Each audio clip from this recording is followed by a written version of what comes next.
Army Conference in first official visit to the Northeast. Renewed political crisis in Rivers as State Assembly lawmakers defect.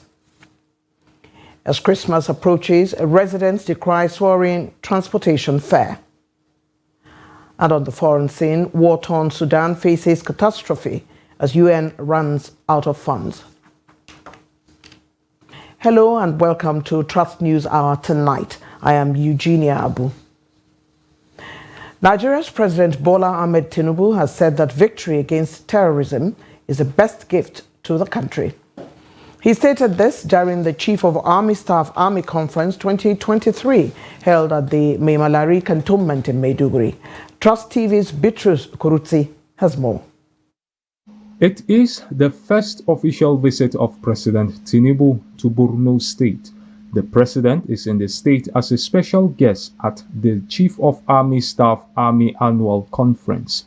The conference aims to evaluate efforts and review achievements and challenges of past military operations in the 6 geopolitical zones across the country. It also plans to redefine decisions to security threats, bolster capabilities of military personnel in welfare and training for effective security responsibilities for 2024 military operations across the country. President Bola Tinubu, while declaring the conference open, said he will provide the needed support to the military to win the battle against terrorism, banditry, and kidnapping in Nigeria. He stressed that the enemies of the country will not deter his plans for better democracy, peace, justice, and development. Whether you call them terrorists, bandits, kidnappers, or armed robbers, they all ruthlessly strive to aggrandize power, money, and followers is an instant motive of recasting our society in their unlawful destructive image. The Nigerian Army escalated its effort in combating terrorism and banditry through Operation Alinkai and Forest Sanity, particularly in the Northeast and Northwest regions, significantly weakening criminal elements. Aiming to end the decade-long humanitarian disaster caused by the Boko Haram insurgency, while we remember and honor the families of our fallen heroes who sacrificed their lives for the nation's integrity and the safety of law-abiding settlements. I acknowledge the effectiveness of the kinetic approach employed by the Nigerian Armed Forces. This approach has significantly weakened the insurgents, leading to the defection of many Boko Haram followers. Meanwhile, the president during his visit commissioned Borno State government's 100 gas-powered mass transit buses at the Sheh's Palace in Maiduguri after paying homage to the royal father. It's my responsibility as a commander-in-chief to encourage and motivate our military men who has been asked to be forward to give their life for the stability, peace, and prosperity of this country. And that's what I came. Your Excellency, we remain humble, we remain grateful to you, and be rest assured that Borno State government under my leadership will continue to support you. Our loyalty to your administration is 100%. And inshallah, we shall key in to your vision of renewed hope with a view to taking Nigeria and Borno State to a greater height. The president has since returned to Abuja. Bitrus Kurutsi, Trust TV News, Maiduguri. Members of the Northern Caucus of the House of Representatives say they will come up with a legal framework that will enhance the performance of the military and other security agencies in the country. The members said this when they paid a condolence visit to Kaduna following the accidental drone attack that occurred at Tudumbiri community of Igabi local government area of Kaduna State. Here's that report. The members of the House of Representatives from the North were at the Borodiko Teaching Hospital in Kaduna, where they commiserated with the deceased and wished the injured speedy recovery.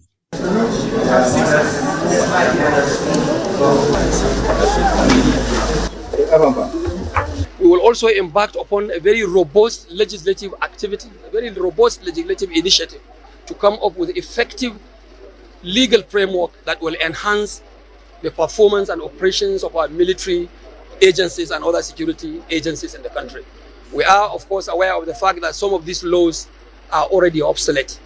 We will ensure that laws are made in a way where operations of this nature, inter-agency operations, are also enhanced in the best form of its kind. We want to ensure that our own security architecture in the country is one that can be envied by anyone in the world, and we will also try to put them in that standard form where we will not be lacking in the global expectation of ensuring peace and stability for our people. As members of the House of Representatives from the North, they vow to ensure a thorough investigation of the incident to avert a recurrence in the future. It is our commitment and conviction as representatives of the people of the northern Nigeria in the floor of the House of Representatives that we must have to follow it up with the government to ensure that a thorough investigation is conducted to fish out what actually went wrong in this unfortunate mischief.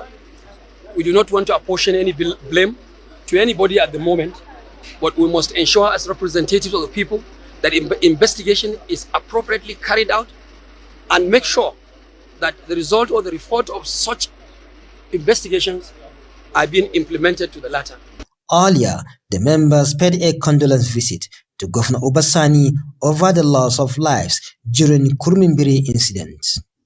In his response, Governor Obasani commended the delegations from the different arms of government for their effort since the unfortunate incident occurred.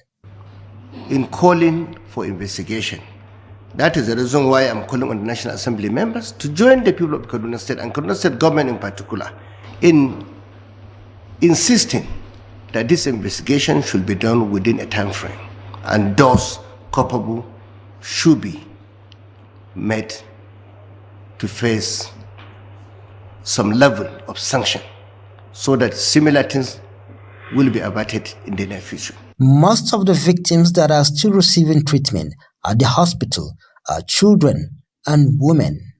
Bella Musa, Trust TV News, Kaduna. In the meantime, 4 persons have been killed by assailants in Gudum village of Mangu local government area of Plateau State. The attack, according to accounts from residents of the village, occurred on Sunday night. The target of the attackers was the ward head of the village, whose residence was set ablaze, with his wife and children held hostage while he escaped from the scene. However, the intervention of the personnel of Operation Safe Haven, following a distress call, forced the assailants to flee from the scene after killing 4 persons, all of them males. Governor Caleb Mutfwang, in a statement by the Director of Press and Public Affairs, Gyangbe, condemned the attack and directed security agencies to apprehend the perpetrators to ensure that they face the full wrath of the law. 7 students of the Federal University of Lafia in Nasarawa State who were abducted 4 days ago have been released by their captors. They were released on Sunday, the 10th of December 2023. The students' freedom was secured through the efforts of a team comprising the military and other security forces. The president of the Students' Representative Council, Ibrahim Ogabo, confirmed the positive development to newsmen. The students, consisting of 3 females and 4 males, were said to be at the school's clinic, receiving necessary medical attention and support.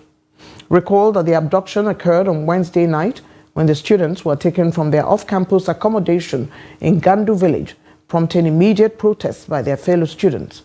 The demonstration saw calls for the release of their peers and intensified security measures in the vicinity. 7 people, including members of a local vigilante group, were on Sunday feared killed in an attack by gunmen on Posh nightclub at Oba in a Idemili local government area of Anambra State. Confirming the incident, the spokesperson for the Anambra State Police Command Tochukwu Ikenga, said the police recovered some bodies from the scene, adding that several others sustained injuries. While the police did not put a number to the casualties, a source put the number of those killed during the attack at 7.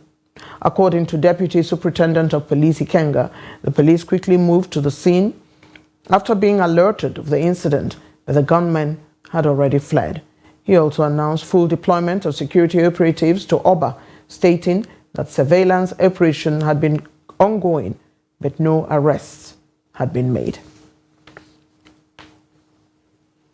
The traditional ruler of Akpabio, local government area of Cross River State, Etienne Maurice Edet, was on Sunday night abducted by gunmen at his residence in the council area. Reports say an aide to the traditional ruler was shot dead in the process of the kidnapping. The spokesperson of the State Police Command, Irene Ugbo, confirmed the incident but said details were unknown to her as at press time.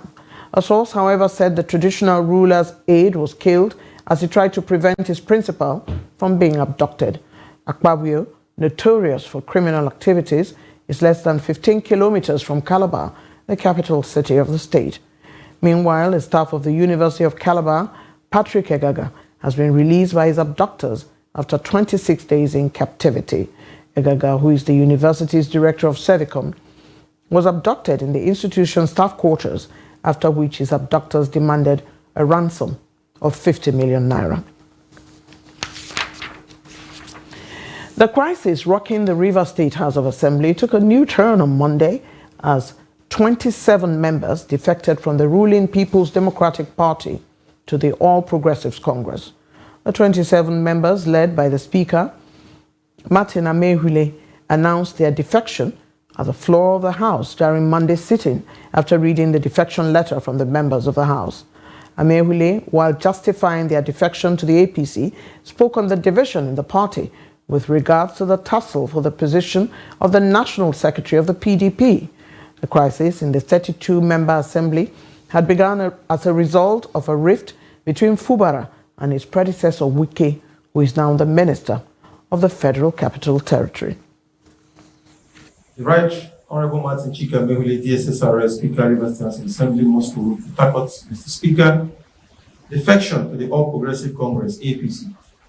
I write to bring to your attention my decision to leave the People's Democratic Party, PDP. This decision to leave the PDP is necessitated by the division of the People's Democratic Party, of which I was elected to this House. In particular, the tussle around who the National Secretary of the PDP is has now sharply divided the party and made it unclear as to who is the National Secretary of the party, thereby making it difficult for me to chart an appropriate communication channel. There are currently different court processes, as well as others, making it impossible to identify who the authentic National Secretary of the party is.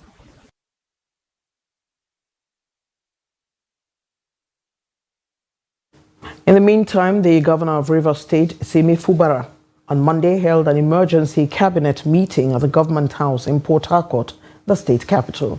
The meeting followed the defection of 27 members of the 32-member House of Assembly from the governing People's Democratic Party to the opposition All Progressives Congress. Their defection was a fresh twist to the lingering political impasse between the governor and his political godfather, former Governor Nyesom Wike, who is currently the Minister of the Federal Capital Territory.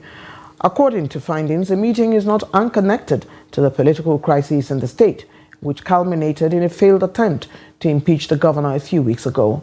The assembly complex was eventually set ablaze by yet-to-be-identified persons. The Monday defection of the lawmakers has raised tension in the state, with groups calling on the police and FCT Minister Nyesom Wike to stay clear from the assembly crisis. Joining us now in the studio to talk about the defection of the Rivers Assembly lawmakers is Clement Oloyede, Group Political Editor, Media Trust Limited. We thank you for coming on the show. Thank you for having me. Well, what do we know about the reason for the defection of the lawmakers? And is there a connection to the former governor, who is now FCT Minister, Nyesom Wike? First and foremost, the development at the Assembly in Rivers State today is another episode in the ongoing political drama, so to say, that has been that started in Rivers since October 30th, when news of threat to impeach the governor came forth, and before then there have been reports of rift. But to answer your question, whether this defection today has anything to do with the former governor, the 27 lawmakers that defected today have hitherto been the lawmakers that are loyal to the former governor, and these set of lawmakers were the same set of lawmakers that attempted or threatened or kickstarted the process of impeaching the governor, Sim Fubara, late October, precisely October 30th. So their defection today, in one way or the other, has reignited the plot or the permutations that the governor might be impeached anytime soon.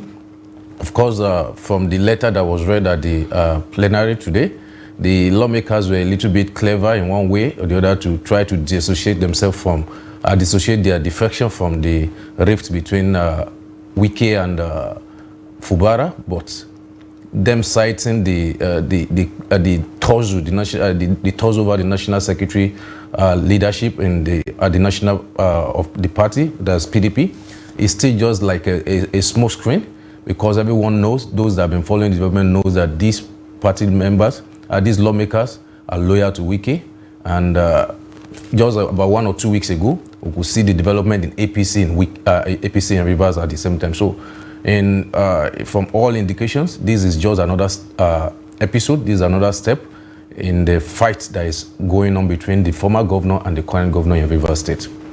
You've described it as political drama. Talk to us about how the PDP in Rivers State has responded to this development, and what was the governor's reaction? Well, for now, that is even the surprising thing.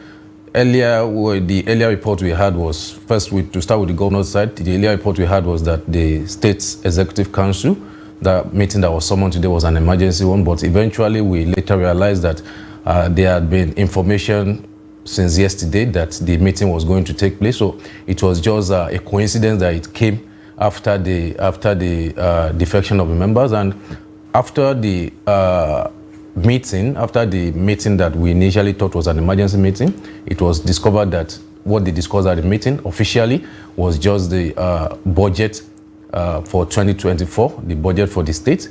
And our reporter in Rivers made an attempt to speak with the governor's aide on media and also the commissioner, but they were very, very clear that they do not want to make any comment on this. So there's been a very loud silence, so to say, from the governor's side.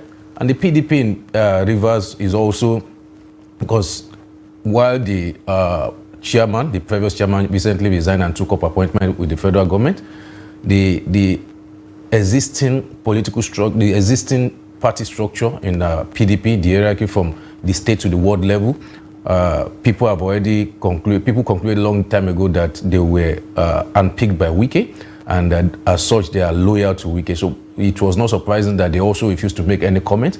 But the PDP, because they refused to make comment because, of course, the development favors their political godfather. But the PDP in Abuja here issued a statement not long ago where they called on INEC to declare the seats of these, they call on the speaker. It's now unclear which of the speaker they're actually calling on, because the same speaker was one of those that defected. Perhaps they're referring to the speaker of the four-member faction that are loyal to Fubara, but the PDP National Publicity Secretary in the statement said the speaker should declare the seats of these 27 lawmakers vacant, and INEC should conduct fresh elections, for this seat, because according to them, the constitution is very clear as to the reasons why you can defect. The lawmakers ink their defection on the leadership torso and the crisis within the party, but the PDP is saying that there is no crisis. If you're saying that because you are not clear as to who is the national secretary, a few weeks ago the NWC appointed the former deputy national secretary, I don't want to murder his name, someone Ketongi or someone. He was appointed as the acting national secretary following the crisis that have been happening with Samuel Anyanwu going and coming back, wanting to take this. So the PDP insisting that we don't have any crisis, there's no faction in the party. So on what basis will you hang your defection? So it's on that basis that they're calling on the speaker to declare their seat vacant, and they're also calling on INEC to, as a matter of urgency, within the stipulated time by the Constitution, to conduct fresh election for these seats. Now, River State has always been a PDP state since 1999. Yeah, that's correct. Is this political battle likely to destabilize the polity in the state? Well, for political observers, the development in Rivers is quite, while it looks like something that has happened before, but it's strange. When people think it has happened because making reference to the fallout between former Governor Wike and his predecessor, Rotimi Amechi, a lot of people forget that time that Wike had a stronger hand, because not just because he was not even the sitting governor when he started having a fight with Wike, with Amechi, but because he remained in PDP while Amechi moved to APC, and because the state is naturally, just like you said, which is rightly so, the state is naturally one of those states you consider a PDP home base. So it was easier. So for a lot of observers then believe that it was easier for Wike to hold his ground in the state and fight the national Amechi, who was in Abuja. But this time around is a little bit different. Wike, while he's still insisting that he is in PDP and he's not leaving the PDP, the recent constitution of the caretaker committee of the APC had his hand written clearly on it. The caretaker committee chairman, someone Okocha, I think, if I'm not mistaken, maybe Chuks Okocha also, can't remember his first name, but Okocha is his last name, that has been appointed as the caretaker committee chairman, is a loyalist of Wike. He has never hidden it. He has always said he belongs to the camp of the FCT minister. So having this person there, and now the PDP lawmakers, the 27 lawmakers defecting to APC, a lot of people are saying that, okay, maybe these are just precursors for Wike's defection also to APC. So if this ends up playing out, we have a situation that is similar to what happened during the Amechi Wike scenario. But the question now is, will Fubara be able to withstand the way Wike was able to withstand Amechi? That is what a lot of people are still waiting to find out. We continue to watch developments. We'd like to thank you for your insight. Clement Oloyede, Group Political Editor, Media Trust Limited. Thank you. Moving on now, amidst growing concern over scarcity of Naira notes in the country, a POS operator is sourcing the cash from the proceeds of his small business. Yahuza Garba, who runs a petty business at Kefi Park in Abuja, helps Nigerians to access Naira notes in the wake of cash scarcity in the country. Ibrahim Ismail now reports. POS service providers are not immune to Naira scarcity when it strikes. But the 23-year-old Yahuza Garba is strategic in his operations. He runs a petty business at this motor park while channeling the proceeds to fund the POS services. So now that business na go help me see money, because if I go bank, now small money I go see, but because I say something normally na 500, but now you know goes to 500. Each day na 40 you go withdraw. It be my 40, no be always. If you go today, see money, tomorrow you no go see am.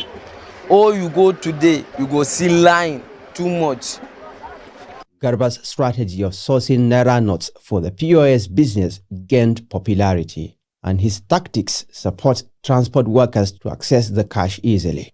So far that I'm operating this garage here, this POS guy have been helping us. It makes us not to run out of cash. Anytime that we came here, we normally get what we want. And it's always make sure that he make cash available for us. Nice. And it's not all that charging us, it's charging us well. Although the old and redesigned Naira notes remain legal tenders according to the Central Bank of Nigeria, CBN, Nigerians are finding it difficult to access cash. But POS operators like Yahuza believe there is always a way out.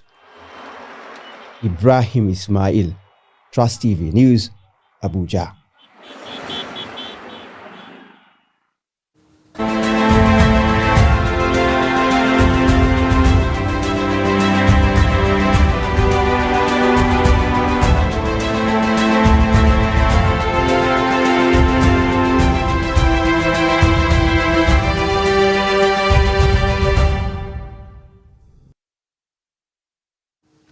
Residents of Yenagoa, the Bayelsa state capital, have been lamenting the hardship occasioned by the removal of fuel subsidy by the federal government.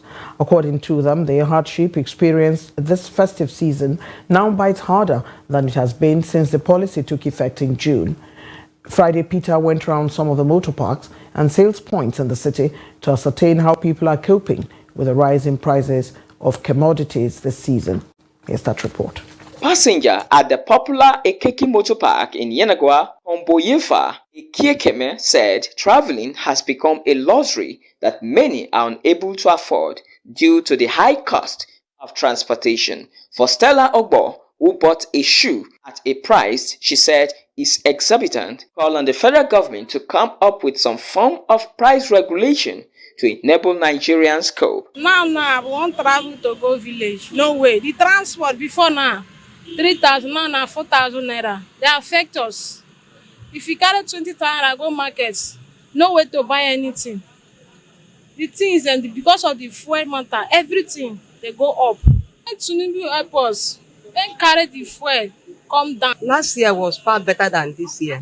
We want government to help us to bring down the cost of price because the cost of living is too high. A driver at the Ekeki Motor Park, Okuri Lucky, and a trader, Sunday Bernard, said the high cost of premium motor spirit, popularly known as fuel, does not only affect customers, but has also caused low patronage for them in this festive period. Well, this one and the previous one. This year, in fact, I don't know, it's only God, no passenger. Even those that are traveling too, I encourage them. It's not easy. I praise them because of the transport fare. Even with the driver, sometimes we feel about them when they are complaining. But we cannot do otherwise because the fuel, cost of the fuel price, it's affecting us, it's affecting them. I never see this kind of hard period. Because since when I started business, I know how things they go well. But since when they remove this subsidy, everything, even to go the place that I buy our goods, it will hurt us where even the transport itself is too much. That's why we cry. They beg government to help us. Even this kind of this Christmas time, they like other ones way down past. Customer then complain, say, something where then they buy like 2,000 naira. Now it can be 3,500, 4,000 naira because it's not our fault. In this Christmas season, most residents prefer way-built items to family, friends, and loved ones instead of transporting themselves due to the high cost of transportation. From Yenagoa, Friday, Ibmobowe Peter. Trust TV News, Yenagoa.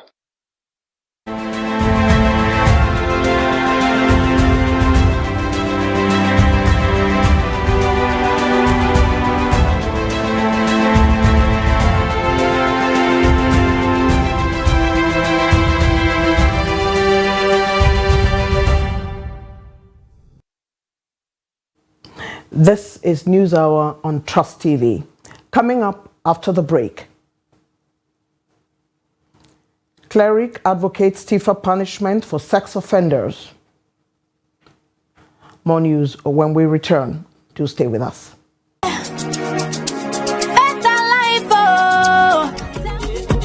That's right. You too could be one of the 20 Zenith Bank customers that will win 150,000 Naira every 2 weeks from June 1st, 2023 until May 31st, 2024 in the Zenith Better Life Promo 3. To qualify, simply open a Zenith Bank account. For more information, visit www.zenithbank.com/betterlife. Live the better life with Zenith Bank.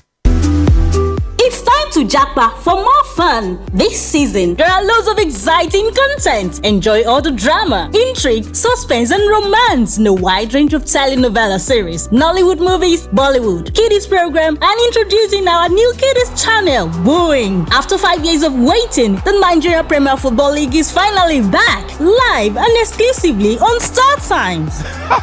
Enjoy more this season with our jackpot promo. Recharge 2 months on Classic or Super Bouquet and get 14 days days free, or recharge 2 months and get upgraded to a higher bouquet. Wow! Recharge now and jackpot for more fun and stand a chance to win Sundial TV and other fantastic gifts. Offer runs till January 20, 2024. Terms and conditions apply. Star Times. Entertain your family.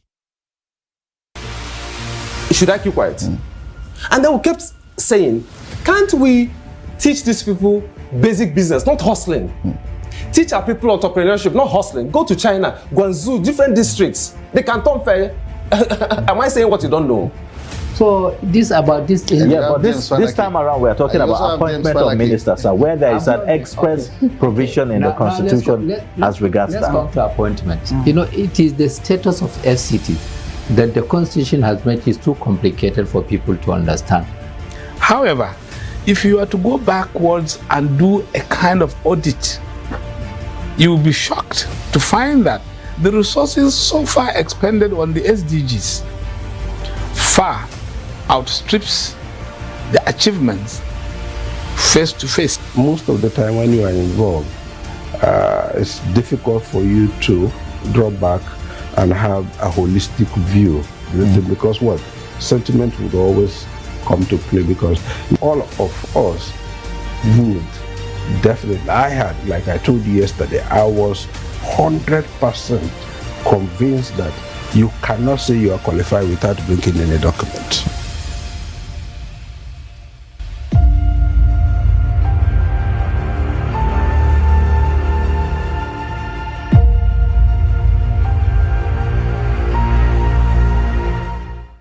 Hello and welcome to Creative Lounge on Trust TV. My name is Ahmed Mohammed Bello and I'm going to be taking you through my journey as an artist.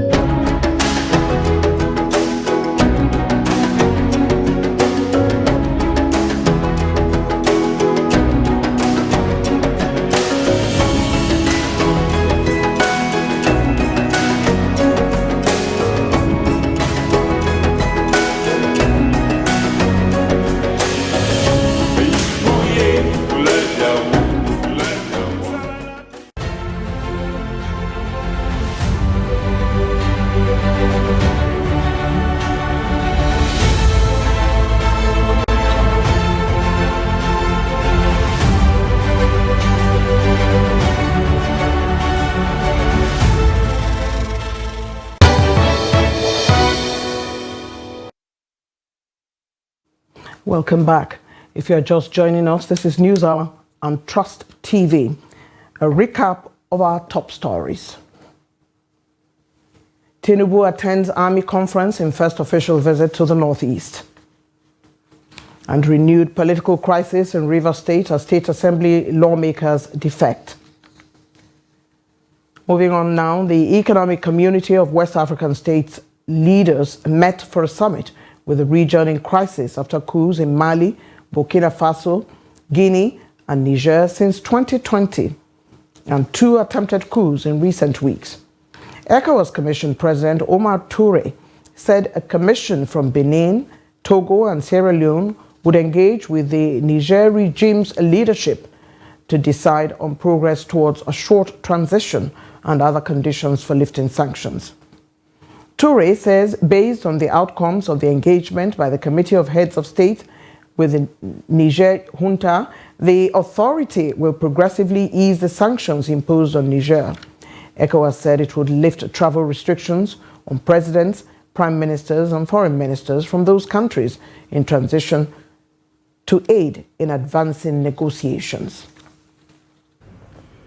The authority commends the efforts of the Chair of Authority, His Excellency Bola Ahmed Tinubu, President of the Federal Republic of Nigeria, towards the peaceful resolution of the political crisis.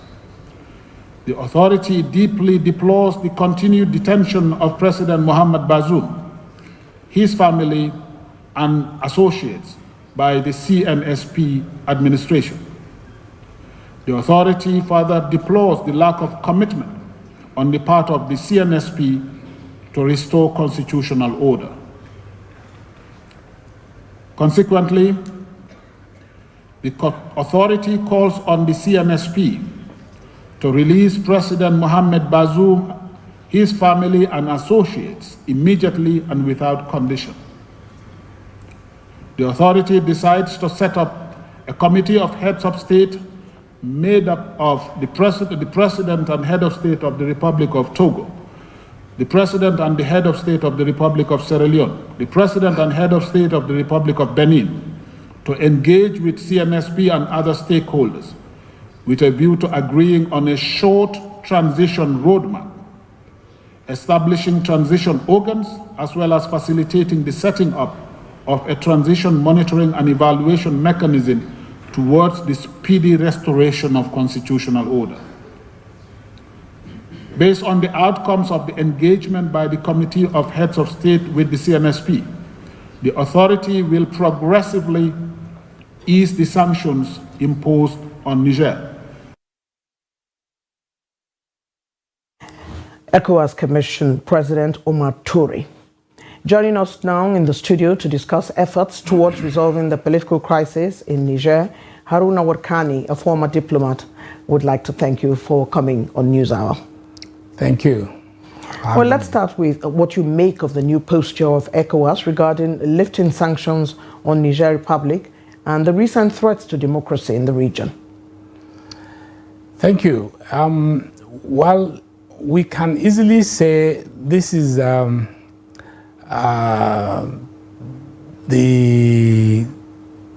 help of better reasoning of the leaders of ECOWAS from the previous position of engagement militarily or the use of force to restore constitutional order in the Republic of Niger. This has changed the tradition, and therefore it's a welcome development. And this can also be tied to the fact that there has been public outcry on the imposition of sanctions, the threat of invasion, and some other measures to force the government in Niger to go back to constitutional order. Now, this clearly indicates that the leaders in West Africa are listening, and listening very well.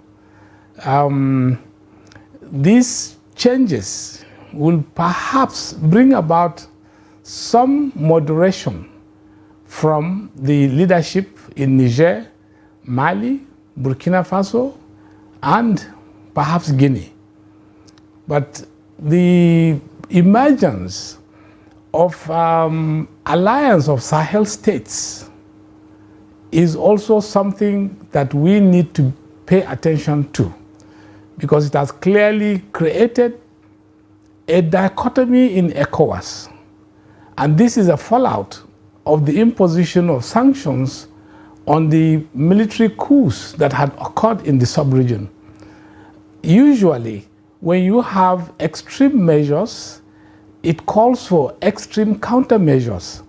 And this has created this problem with the emergence of the alliance of Sahel states, who have seen clearly that they no longer are required in ECOWAS, they no longer have any say, and yet ECOWAS wants to negotiate with them. This is a delicate position for ECOWAS, because you cannot sanction, remove someone from your body, and still want to talk to the person. I think this has created an unprecedented situation that needs to be carefully followed. Now, the new position of engaging the CNSP government in Niger through the auspices of the four heads of state nominated might create an avenue for talks. But the expectation of speedy transition might also be difficult to achieve, because the governments in power, military governments in power, if you read their body language, if you read statements from these countries, you could clearly see that they have been militarized even before being military in uniform. The language is no longer diplomatic, And therefore, it's unprecedented that a section of ECOWAS could form an alliance and decide perhaps to be like rebels in ECOWAS, which will be quite dangerous for the continued cohesion of the community, and therefore needs to be addressed carefully, needs to have a human face. And these countries, you cannot longer force them into a short transition. And this is also encouraging some other nations to consider similar moves of removing unpopular, unelected, and other forms of governance, as we have seen the recent events in Sierra Leone. And it might not end there, because other countries are equally boiling. We must also bear in mind that the economic situation of the sub-region in particular, and Africa in general, and even parts of the globe, has become obvious that whether you like it or not, people are no longer happy with their governments. Let me stop you right there and take you back to the socioeconomic challenges facing the region. Would you say that these challenges is the reason for the new body language, which is a new approach that ECOWAS is treading at the moment? Yeah, obviously, because at the advent of the coup in July, you could see clearly that when sanctions were imposed on these countries, particularly with the disconnection of electricity from Nigeria, which was a big mistake, and the imposition of sanctions, including specific sanctions on leadership of the country, you could see the response of the populace in those countries. People were very unhappy with the ECOWAS. The comments were very negative, and they were inflammatory, because there has been clear cases of bad governance in the sub-region. And as long as there is bad governance, it's an invitation to chaos.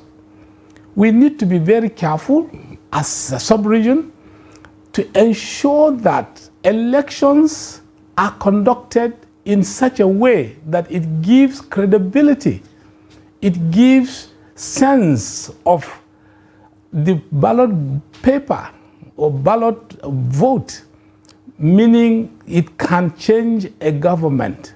But when ballots don't count, when elections don't really matter, and people are anointed and sworn in, and followed by bad governance, surely there cannot be ends to coups. And these are precipitated by the poor economic situation of these member countries, because so many years of democracy in Africa has not produced results. There has been this dictum of dividends of democracy, but when you ask the question, where are the dividends? People hardly point to anything. Okay, so let's go to the final question. There appears to be a compromise by ECOWAS and its relationship with military regimes across the region. In a minute or so, could you tell us why you think this is happening? Well, like we said earlier on, first is social pressure from citizens of the sub-region. Two, clear impossibility of reversals of such military coups, because when you expect someone who has taken power effectively and successfully to also hand over power to you a la carte, it doesn't happen anywhere. And so you need to negotiate with these people, because they have acquired sovereignty from the coup.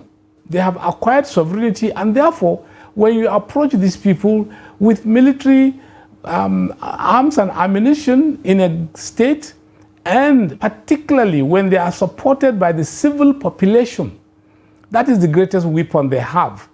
So surely ECOWAS has a big challenge of making sure it talks to itself, particularly the leaders, that when something is going wrong, don't wait until such events happen.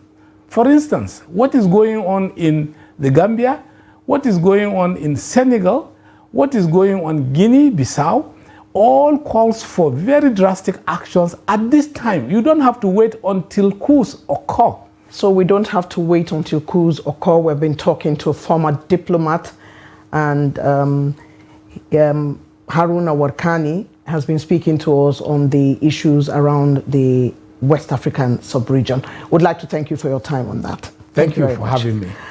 It was a night of fun on Razzmatazz in Lagos when Meccano Motors, one of the big players in Nigeria's automotive sector, celebrated its collaboration with Changan Autos, solidifying their presence and growth trajectory in the Nigerian market. The exclusive gala night commemorated the official partnership between Meccano Motors and Changan Autos. Here's that report. The partnership solidified Changan Autos as Meccano Motors' latest exclusive brand partner, fostering the union built on innovation excellence and a shared vision for the future.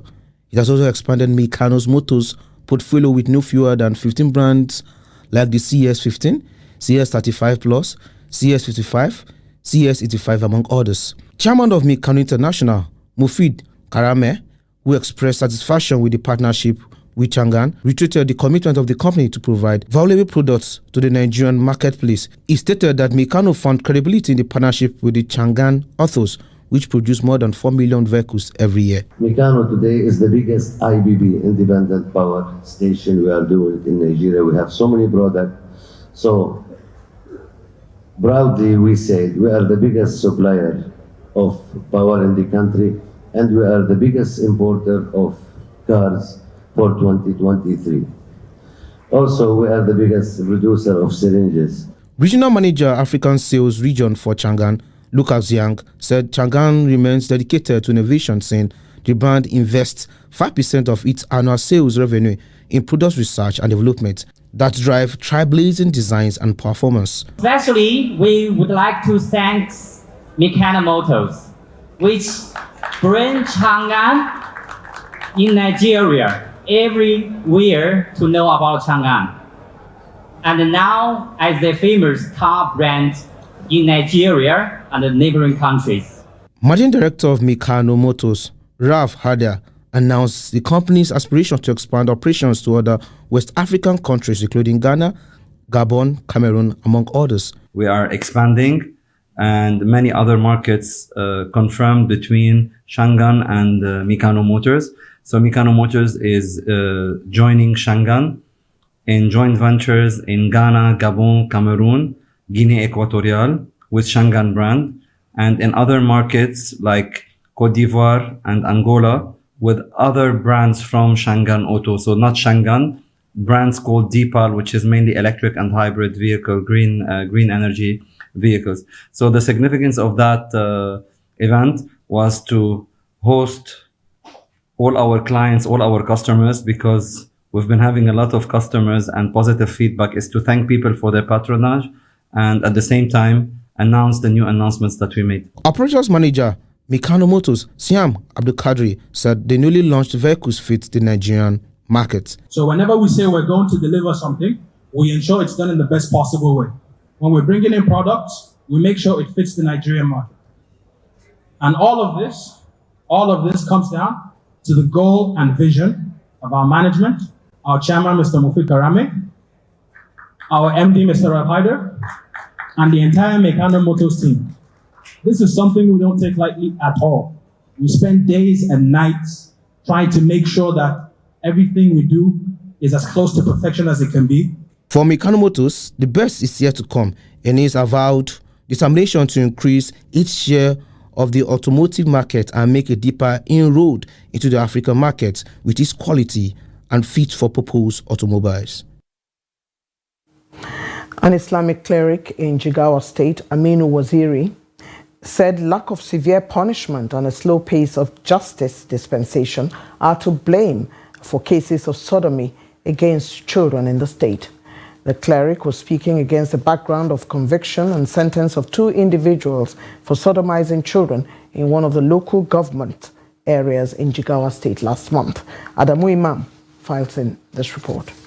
Media reports says different people aged between 27 and above are found guilty for sodomizing children in different local government areas and were sentenced to jail terms accordingly. Sodomy is a criminal offense and punishable by life sentence in accordance with the provision of the law. An Islamic cleric, Amin Waziri, and a parent, Baba Munir, said that negligence by parents is a major factor for the cases, noting most abandon their responsibility of proper upbringing of their children. The duo lamented that the Nigerian judicial system has not addressed the problem.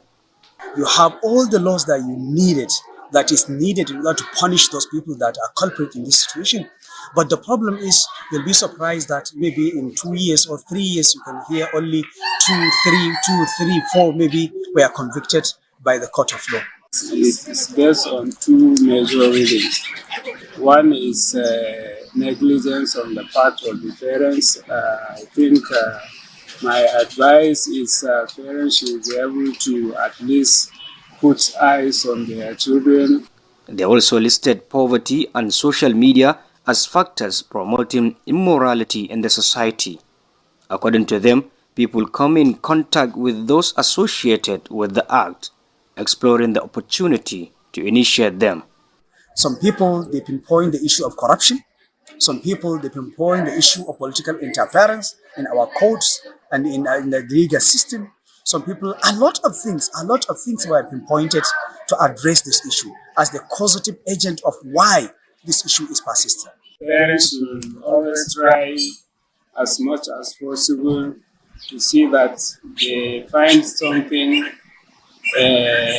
worth doing for their children so that they don't fall victim of this unwholesome attitude of our people.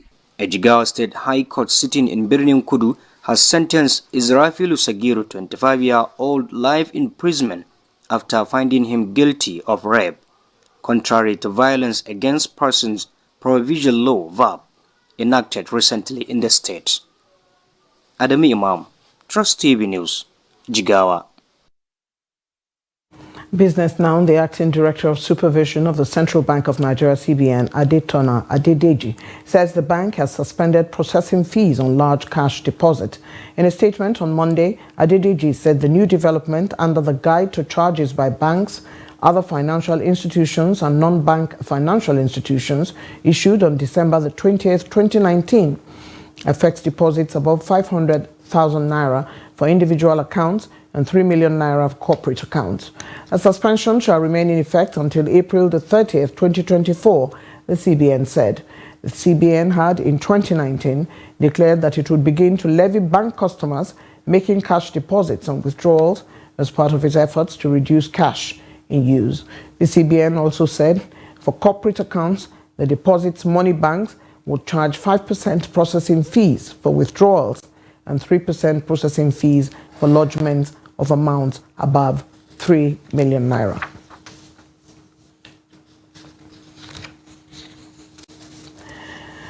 And from the foreign scene of the nearly 25 million people in need in war-torn Sudan, the United Nations has only been able to reach a fraction, according to the head of the UN's humanitarian response. But assistance to even those 4 million could soon stop. Clementine Nkweta Salami told AFP in an interview, if the chronic lack of funding continues, the UN's humanitarian coordinator for Sudan says 8 months into a conflict between rival generals that has torn the country apart, the situation is catastrophic and workers have called it the forgotten war. On April 15th, Army Chief Abdel Fattah al-Burhan and his former deputy Mohammed Hamdan Daglo, who commands the paramilitary rapid support forces, turned their weapons on each other. 2 years after the former allies co-engineered a 2021 coup, sidelining civilians from power, their forces have killed more than 12,190 people in their brutal struggle for power. According to the Armed Conflict Location and Event Data Project, there are also 7 million people displaced in Sudan, which is the highest displacement situation globally, Nkweta Salami said. Despite the scale of the crisis, the humanitarian response remains woefully underfunded. In sports, Super Eagles and Napoli forward Victor Osimhen has been crowned the 2023 CAF African Player of the Year. Osimhen becomes the first Nigerian to win the coveted prize since Nwankwo Kanu won it in 1999. Asisat Oshoala has added another feather to her cap, winning the illustrious African Women's Player of the Year for a record extending 5th time. The Barcelona star was crowned the winner of the 2023 CAF Women's Player of the Year to earn the feat. Also, Chiamaka Nnadozie has been crowned the CAF Women's Goalkeeper of the Year for 2023. She beat fellow goalkeepers in the form of Moroccan shot-stopper Khadija El Rimchi and South Africa's Andile Olamini. The Super Falcons have been named the Women's Team of the Year at the CAF 2023 awards off the back of an impressive showing at the World Cup earlier in the year. Congratulations to all of them. Let's join Emmanuel Fashemi for more sports update.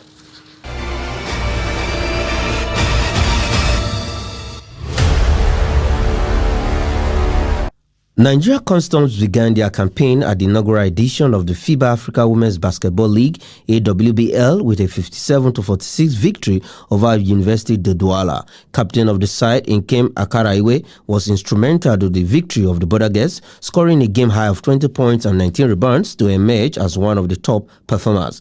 Nigerian Customs were grouped alongside Sporting Alexandra, CNSS, Kenya Port Authority, KPA, and University de Douala in Group A of the inaugural edition of the FIBA AWBL. The newly launched AWBL will run from December 11th to 19th, 2023 in the Egyptian coastal city of Alexandria. The technical advisor of Rivers United, Sterling De Guma, has said it is not yet time to celebrate after his side narrow win over Club Africain of Tunisia in the CAF Confederations Cup. Iyam Ungwa's solitary strike was the difference as the Rivers United claimed a half-fought victory over their Tunisian opponents at the Godswill Akpabio International Stadium, Uyo, on Sunday.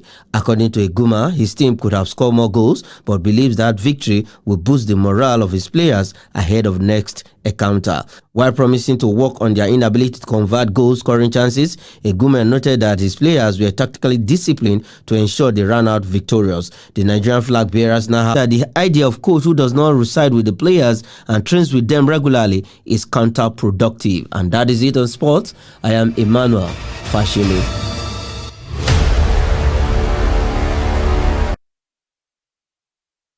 On a sad note, a veteran broadcaster with the Nigerian Television Authority (NTA), Aisha Bello, is dead.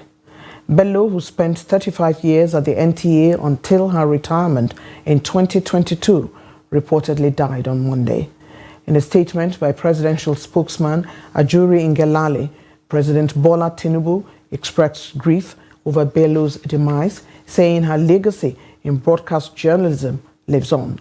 The statement said during her time as a presenter of the flagship NTA network news at 9, Nigerians and viewers around the world looked forward to seeing her smile, her warmth and wisdom as she delivered the news. It added that she mentored many young women who took to broadcasting mainly by watching and listening to her eloquence, passion and integrity on the screen, in the newsroom and off the screen. According to the statement, she brought news to life and will continue to be a beacon of inspiration for generations in the beautiful art of broadcasting. President Tinubu prayed God to grant the soul of the departed eternal rest and comfort for those who mourn. With that, we have come to the end of News Update on Trust TV tonight. Do not forget to follow us across all our media platforms and join our YouTube live stream for more news, programs, and documentary. I am Eugenia Abu on behalf of the team. We thank you for watching.